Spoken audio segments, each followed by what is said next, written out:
Selamat datang di channel ini dan selamat merayakan Hari Jumat Agung.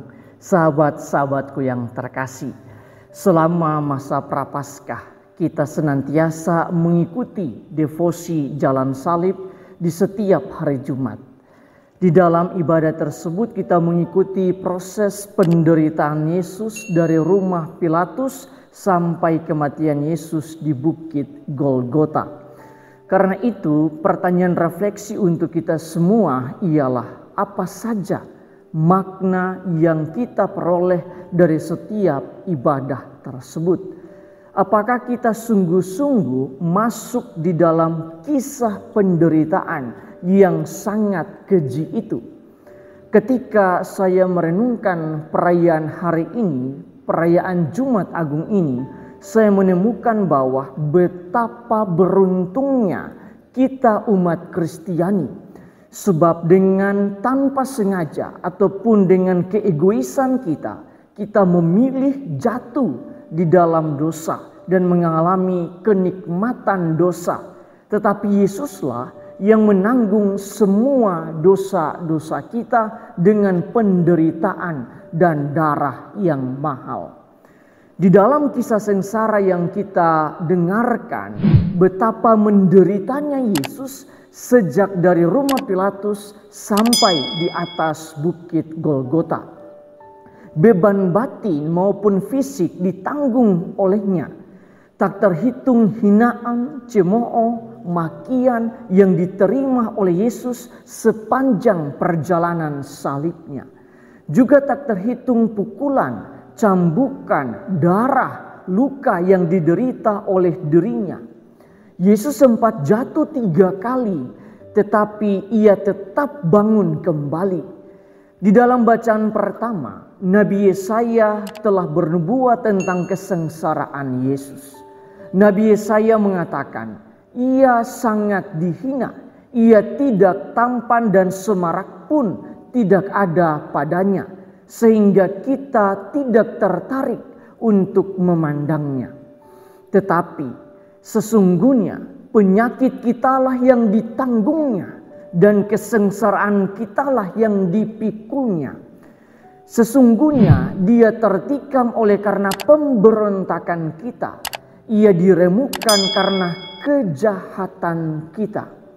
Nabi Yesaya juga menegaskan, derita yang mendatangkan keselamatan bagi kita ditimpakan kepadanya dan oleh bilur-bilurnya kita menjadi sembuh.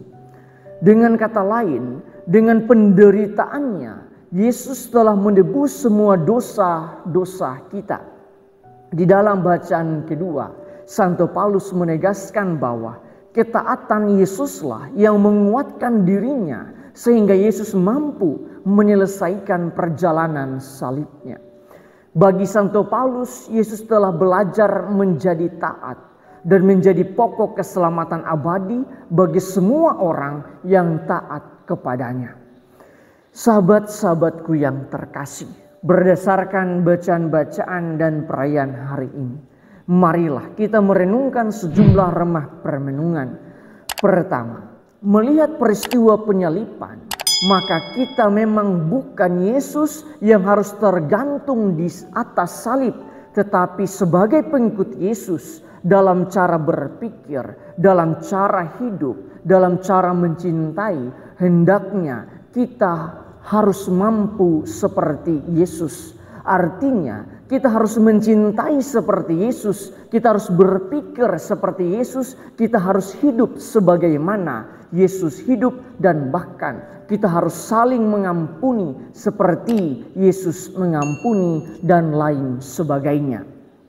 Karena itu, sebagai seorang Kristiani, kita belajar untuk sama seperti Yesus, untuk berkorban demi suatu kebenaran dan kebaikan. Seberat apapun pengorbanan itu, tetapi yang kita lakukan demi kebenaran dan kebaikan, apalagi dilandasi atas dasar cinta, maka kita akan berani untuk melakukan yang terbaik di dalam pengorbanan tersebut. Kedua, di dalam jalan salibnya, Yesus telah memperlihatkan kekuatan hati yang begitu luar biasa di dalam menghadapi penderitaannya. Karena itu, jika kita menderita, jika kita bergumul, dan jika kita bergulat dengan semua persoalan kehidupan kita, maka mintalah kepada Yesus agar Ia menjadikan hati kita sama seperti hatinya yang begitu kuat menghadapi penderitaan salib. Pada saat yang sama, kita harus memandang semua penderitaan dan pergumulan hidup kita bukan sebagai beban hidup, tetapi sebagai salib yang harus dipikul, dijalani prosesnya, sehingga akhirnya kita harus bisa memetik makna kehidupan daripadanya. Ketiga, jika ada yang menghina bahwa di salib ada jin, maka sebagai umat Kristiani justru sebaliknya kita harus bangga dan bersyukur dengan salib, karena melalui peristiwa penyaliban kita diselamatkan. Oleh karena itu, perayaan Jumat Agung adalah perayaan syukur karena Yesus telah mengampuni dosa-dosa kita. Yesus telah menebus dosa-dosa kita agar kita memperoleh keselamatan abadi. Tuhan memberkati kita semua.